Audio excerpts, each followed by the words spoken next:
Hello, hello, hello, everybody. It is your boy Jmulls of Jmulls Gaming here today. IGN has released 11 minutes and 30 seconds of Halo Infinite campaign gameplay footage. If you know me, you know I'm a Halo fan. And this game, I need this game.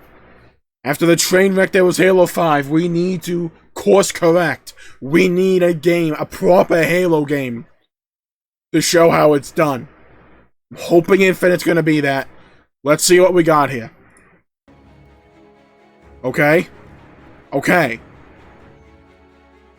I'm so freaking glad the Banished are the villains, or at least the antagonists of Halo Infinite. Okay, hold on. Let's be honest, I'm going to be talking over this a lot, so I'm going to have the subtitles on, closed captioning. Also, link in the description down below for this preview on IGN channel. Go check it out. The incredibly fun gunplay. Instead, it came down to the characters. Halo Infinite sees okay, so far we're seeing a lot of what we've already seen before, but some new stuff thrown in as well. This is from the previous campaign announcement they had. I'm really liking the graphical fidelity and overall art style of Halo Infinite. It's one of the things I've been really appreciative of that they took the delay for. Okay, before anyone calls it out, yes, I see the grab look, and yes, I see how it's suspended in midair. No, I don't particularly care. I'm going to assume it's like a force field or something. Like a magnet. Its story is intended to be a more impactful adventure. Okay. Let's see what we got here. Right, so we have this new Cortana, and it was a fan theory after Halo 5 that Halo 6 would go in this direction, and I don't think it's a bad thing. I do like the possible story ramifications and character development we could get from having Master Chief be paired up with a Cortana-like AI that's not actually Cortana. They touched upon this possibility back in Halo 4, so it's a nice thread that's being carried over to this game as well. Halo Infinite's contrasting characters aren't the only things to look forward to, though. And honestly, from what we've seen in the tone and atmosphere, this feels like a follow-up to Halo 4 more so than a Halo 5 follow-up. God, I love the visuals of this game so freaking much.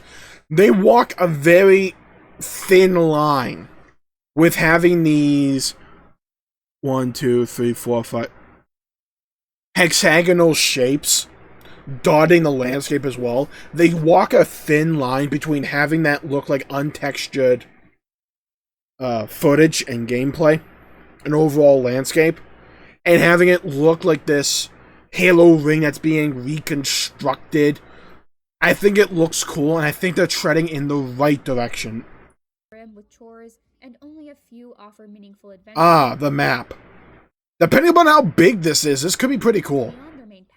I don't want like a Breath of the Wild style map, you know? 4-hour hands-on time. I think Halo Infinite could fall into the latter. That's not to say there aren't some. Alright, note to self, actually pay attention to what they're talking about. I think Halo Infinite could. Alright, note to self, go back even further. With chores, and only a few offer meaningful adventures beyond their main path. If things continue the way I played in my 4-hour hands-on time, I think Halo Infinite could fall into the latter. That's not to say there aren't some essential elements of Halo Infinite I'm curious to see if 343 can pull off. Like Chief's storyline. Okay, so they're... Okay, so...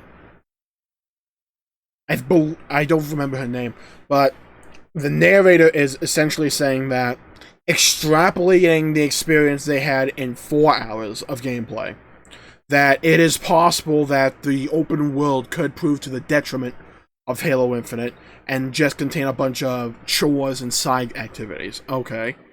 For now, what I feel like that's all that concerns. Left me even more eager for Halo Infinite's December 8th launch. Tremonia, so there's gonna be like boss type enemies. I like that, okay. And especially named enemies. I like that. I love this character and what they set up for this character as well. I really hope they don't, like, drop the ball with him. Because he has so much potential to be an interesting and fun side character, which is exactly what Halo needs at the moment. focusing on familiar fodder with the Banished from Halo Wars 2. The Banished are just such a good enemy faction. It's one of the best things 343 has done with this franchise, by far. Including Master Chief. Also taking us to Zeta Halo. There's so much you can do lore-wise here. After the UNSC's loss, Master Chief's main objective becomes freeing the captured Allied forces on Zeta Halo and thwarting whatever the Banished are planning. Okay. Very simple objective to start us off with. And I think that's a good direction to take it. You want to start simple. Build on the overall themes of Halo. Presented as a mystery rather than as a primary antagonist in what I played. What happened to her after Halo 5 and whether or not she's been truly destroyed is unknown. This crucial conflict seemingly takes a backseat to the larger fight with the Banished, though it is intertwined somehow. Without getting into spoilers, I will say the few moments that dug into Chief and Cortana's relationship were an emotional gut punch. Halo Infinite is looking to deliver a meaningful... Okay, good. That is the overall direction that I wanted them to take this story. Obviously, the Banished are going to be the forefront, but having this thread of Chief trying to find and rescue, or maybe rescue, Cortana is a good direction I have, and I'm glad they're seemingly going away, or at least transitioning from having Cortana be the chief antagonist, and transition her to be this in a different role. And seemingly, if my theory is correct, then they might try and save her. I'll be interested to see how they go about this. Because I feel like Halo Infinite's story and the reception that it will have will be fundamentally based around the development between the Cortana we all know and love and the new Cortana. If they're able to flesh out and make this new Cortana a good character, but also distinct from our Cortana, while also properly addressing the old Cortana and how she has continued to evolve and change from the events of Halo 5 onwards. Giving her proper motivation, maybe, or digging into the apparent rampancy here. Not rampancy, because you know what I mean. How she has continued to develop. I feel like this story is going to be... The quality of the story is going to be based around these two Cortanas. I'm Cortana. This all being said, I'm not optimistic that Halo Infinite is going to be a great starting point for new people to the franchise, as the best moments I saw in the first few hours rely on prior knowledge of the series. I don't like the idea of people being left behind, but I selfishly prefer that this game is made for returning Halo fans rather than tuning the story to accommodate new players. Yeah, I tend to lean in that direction as well. Yeah, it's called Halo Infinite, but it is Halo 5. The Banished was an hour ago, and even I can see the odds aren't great. Okay, I like how the new Cortana seemingly is sassy. I like that. Especially with Halo Infinite, one of the great things about the pacing of the game was how it was able to weave comedy and humorous moments intertwined with the more serious and militaristic, well, not even militaristic, but themes of the overall campaign. It's one of the main things I really appreciate about Halo, was how they're able to weave comedy into the experience while not making it feel standoff-ish. That tank looks nice. Halo Infinite isn't quite a true open-world game despite it featuring massive sandboxes. Okay. Zeta Halo is broken up into island chunks. Land masses can be connected by bridges, and Chief can eventually call in things like a wasp to fly around anywhere after they're unlocked. So eventually we may get to freely explore unlocked areas, but our range will be limited and more focused at first. Zeta Halo is littered with UNSC... Okay, so yeah, that's not bad. It's not like they're giving us an entire Breath of the Wild map and saying, here, go at it. We're doing it in chunks, okay. Even better, cleared bases convert to... So there are audio logs, okay. Worry not. Interesting. I already let... Audio logs are a good Halo collectible, and Halo 3 ODST proved that to me. And especially in how they were able to use the audio logs to extrapolate on the current story being told, while also building exposition. And not just exposition, but add emotional impact to the story that has taken place up to that point and how the world got to where it was. Instead, a point-based tracker of how much ground the UNSC has on Zeta Halo.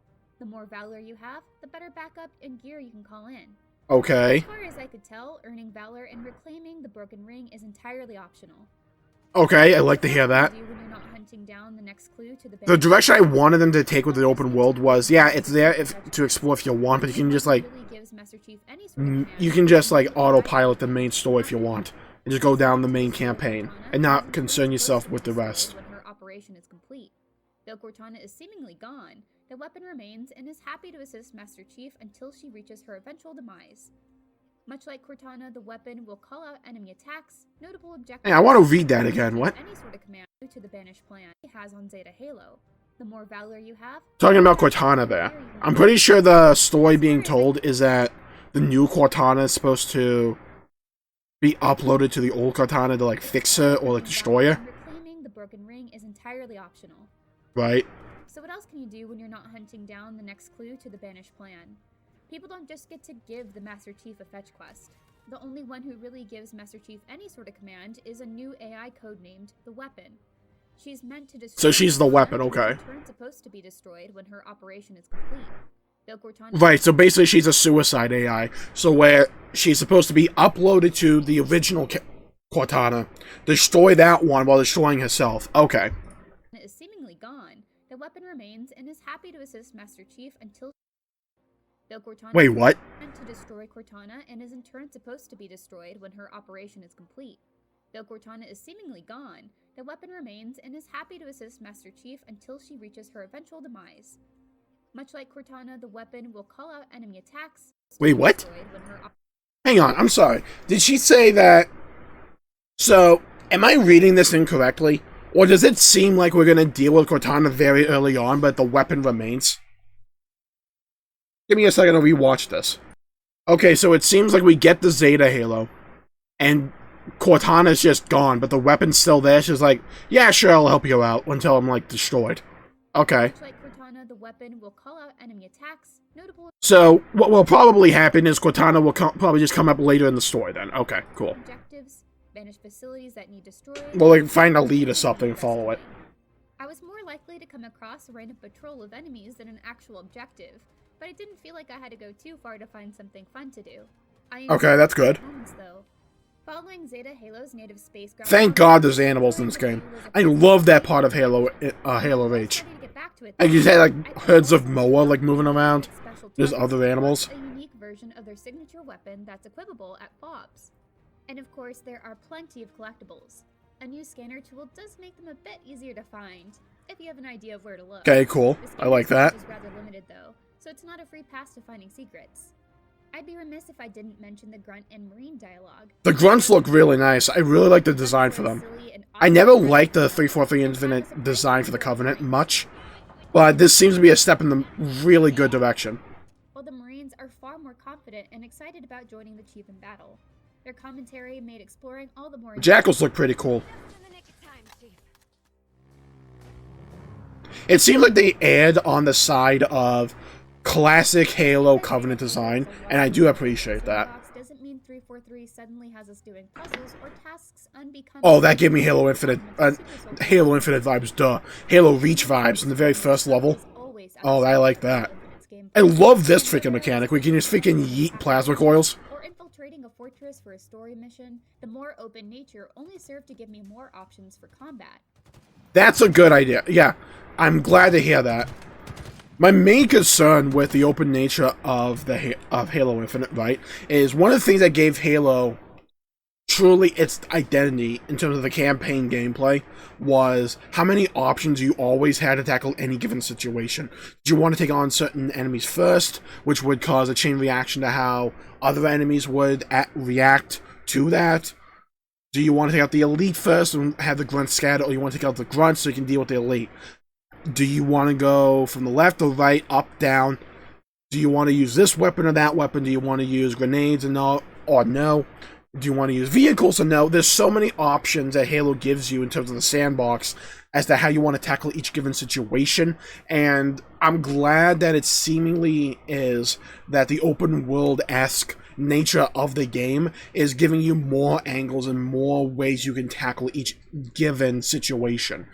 That seems to just build off what makes Halo combat so good from a campaign perspective. And weaponry should come as no surprise. The campaign introduced me to other interesting weapons we've yet to see in multiplayer. Ooh, that seems interesting. A small shock pistol that doesn't do too much immediate damage, but deals out pain over time. Oh, so it's a dot weapon, okay. We've seen in multiplayer unsurprisingly takes on a more powerful... Yo, the noob combo, oh my god, oh wait, no, they freaking got rid of the plasma pistol. From just like completely draining your HP. I just imagine the new noob combo that we could have had. Charge plasma pistol into the dot weapon, everybody's dead. I'm kind of glad that's not existing. How it's been broken. Threat sensor, drop wall, and thruster. Though I guess you could have just said charge plasma pistol into freaking BR like the old days. Like most of the open world elements, finding the Spartan cores and upgrading equipment is optional. Ooh, okay, I like that. Start the adventure with all equipment either. You'll find new... I'm always a fan of campaigns that let you like upgrade equipment. That could be really good in Halo as well.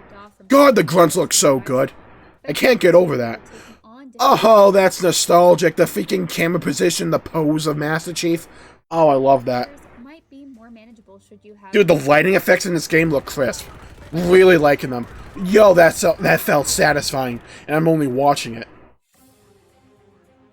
Oh, it's looking good, people. It's looking really, really good. Happen in large foreboding structures that could be viewed as something akin to dungeons. These offer a more classic Halo. Okay. Grunts, jackals, brutes, and elites. God, the visuals look good. Oh. Look at the freaking fog. It's the light just like coming down this structure, and you have like these floating platforms and objects here. Oh, it looks so good. Dungeons in my Halo game? Okay, okay. And we'll give you the vibe of the more traditional Halo levels as well. And that's something I was really looking forward to seeing if they were going to implement. And having these like smaller sections that were able to emulate the traditional Halo level design we all came to know and love. Feel lacking in combat. While giving us the benefits of the open world-esque nature of it. They nearly qualified as a mini boss fight. The hunters make a return too, and are fun to fight as I know I'm pausing a lot, but I love Halo. Just from that one section of that brute running at you, there's multiple ways you could have gone about that section. And this is what I love about Halo gameplay. So, because of the E3 announcement way long ago, we know that if you would hit brutes in the leg, that they can like trip over themselves. So you could have either did what they do and aim for the head, go for headshots, or aim for the legs, trip them up and slow them down. You could have bobbed and weaved and get around them for an assassination probably. You could have probably thrown a grenade if you had it. You could have used an assault rifle, you could have used melee. There's so many ways you can just tackle this one brute in this one corridor. Oh, the creativity here. I'm loving it. I'm absolutely loving it. always. This being another ring, the flood was alluded to, though I never saw them. God, I love those grenade animations. Either. 343's vision. The smoke and dust that rises from it. This grapple hook looks freaking fun. I'm so glad they went back to Halo 3 equipment and just like, how can we expand on this feature? So I'm hoping the new flying enemies equipped with hard light weapons, the skimmers, will be the Oh god, flying enemies. Okay. Are the boss fights. The first one with the brute lieutenant. Yes, boss fights. I'm really glad they brought this mechanic back. Ooh, the level design looks pretty good. And took me out twice in a row. I had been handling heroic without any issues up until that point. So it was okay. To see how freaking nice grenade throw. From two jackals paid off. I quickly got to work on a strategy and happily took on the challenge. Okay. I wonder if you could grapple hook that and thrown it at him.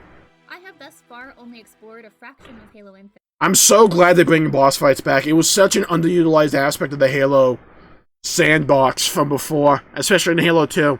Because they didn't nail it in Halo 2, I don't think they did. But it doesn't mean you should have banned the idea altogether. Because when FPS games can do boss fights well, like Doom, they can feel really satisfying, be really memorable. Oh, give me this game now. I need it. Though the map isn't as large as something you'd find in an Assassin's Creed. Yeah, that to me is a positive. The map not being as large as like in a lot of open world games, I prefer that. Give me the benefits of open world games, but not with the tedium that they tend to come with. I like that. The arts, the animations, the art, the graphics, the lighting, everything seems to be what I liked about Halo. Especially with regard to giving us a satisfying resolution to the Chief and Cortana. Also, I'm gonna say it. The new Cortana looking clean. The weapons looking clean. I like this outfit. Yeah? Everything about this is looking so good. The freaking visor of Master Chief. We're not ignoring that. We're not glossing over that. Classic Halo experience, then they'll have successfully and definitively made Halo their own. Dude, this grapple hook can be the freaking carry in this game. It looked so fun. Our exclusive reveal of the new Streets multiplayer map, and stay tuned all November long for this freaking banner structure. Oh, the art team, the art direction for 343 Industries. Freaking round of applause from me. Because you went from a complete direction I was personally not a fan of with Halo 5, and you pulled this out. And it combined the aspects of the 343 Industry games that I did like, because there was some elements of it that I did like. I liked the Forerunner structures from Halo 4, particularly. But you also brought in the feel and atmosphere from the original trilogy and Reach. And I feel like they were able to successfully merge the two and make what looks like a really fun and engaging world. Really liking this. I love the banished. They're just so freaking cool. Like, they just are. That was a great freaking preview, IGN. Really well done job in my opinion. Again, link for this preview will be in the description down below. Halo Infinite is looking clean. A lot of my hesitations and cautious optimism has been converted to optimism. I'm looking forward to this. The main question now will be, is it worth $60 on release? That's going to be the main question. So, thank you all for tuning in. My pleasure for making the video. If you enjoyed it, please leave a like and subscribe and comment down below with your thoughts, your opinions on Halo Infinite. What are you looking forward to? What are you not looking forward to? What are you cautious about? What are you optimistic about? What are you pessimistic about? I want to hear it all. Give it to me. Thank you all for tuning in. Stay safe out there, everybody. Have a great day, and I'll see you all next time. Bye-bye, everybody.